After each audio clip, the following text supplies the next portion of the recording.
Tere jälle! Mürame siis garaažis. Nagu näha on mul kõik peaaegu laiali lammutatud ja esimese asjana tahakski alustada siit, mida ma eelmises videos mainisin, et see võll nagu loksus. Aga ma leidsin hoopis midagi veel põnevamat. Nii, ja nüüd ma proovin ta siit seest välja võtta ja ma kohe näitan, mis siin viga on.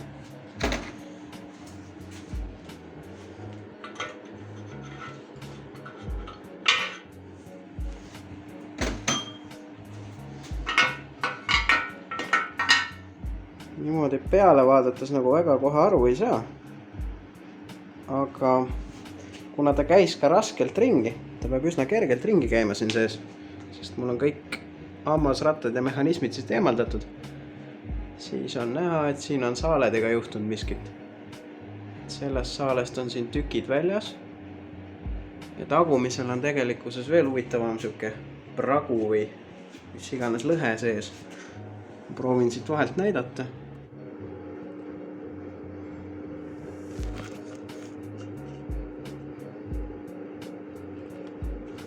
Aga igatahes jah, selle õlipumba võlliga on meil miskit juhtunud.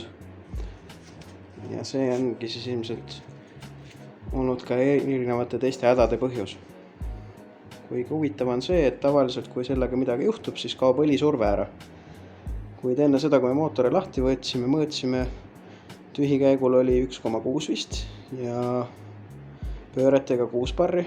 Ehk siis mitte miski ei viitanud nende saalede veale, aga siiski nendesse viga on ja tuleb ka siis need ära vahetada. Oleme muretsenud siis ka erinevaid juppe, et see mootor uuesti korda teha. Et alustame siis siit, siin on uued kolvid, 4 tükki. Ilusad säravad läikivad. Ja need on siis 0,5 millimeetrit suuremad kui eelmised. Pluss 0,5. Originaal on 81, need on 81,5. Ehk siis plokk tuleb üle puurida ja siis saab hea tihke mootori. Need rõngad tuleb siit ka korra maha võtta ja siis uutes silindri avades üle mõõta, et see rõngavahe jääks ilusti paika. Et liiga vähe, siis paisub kokku ja siis on jälle kõik laiali. Siis on meil siin uued kepsusaaled. See on siis racing variant, tugevdatud kattega. Need võiks siis olla ka head vastupidavad, ilusti lukkudega nagu olema peab. Ja, praegu pakist välja ei võta, kui hakkame kunagi mootori kokku panema, siis näeme lähemalt. Siis, kui juba mootor laiali on, siis teeb plokikaanele ka remondi ära. Nagu seal ühes klipis näha olid, klapid loksusid. See tähendab, et klapi need füüsid on kulunud. Ehk siis neid läheb kõik 20 tükki uusi. Pluss lisaks väljlaskeklapid on nendel mootoritel täidetud. Et nad on seest tegelikkuses originaalid tühjad. Ja see teeb seda, et need seinad on hästi hukesed.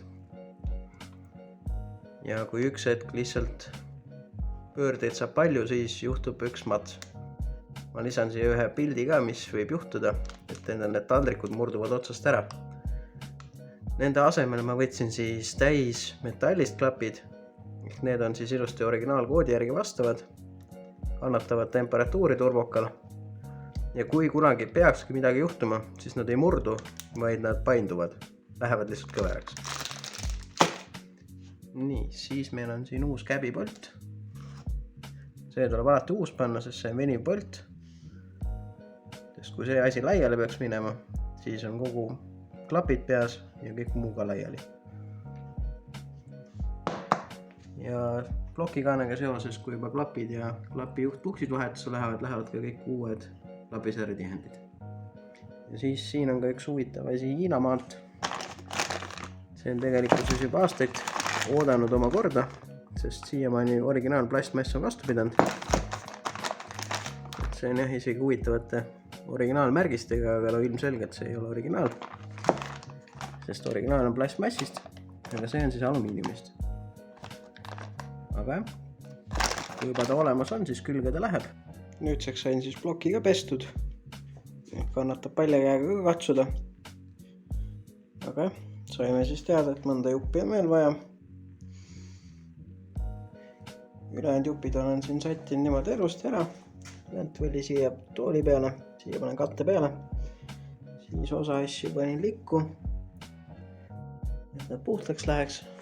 Ja siin on meil nukkvõllide värgid, siin on ülejäänud alumise otsa jupid ning siin on siis kogu ülejäänud kraam, mis sinna auto külge tagasi peab minema. Kuid jah, siinkohal siis lõpetaks ja järgmine kord teeme juba uute tegemistega.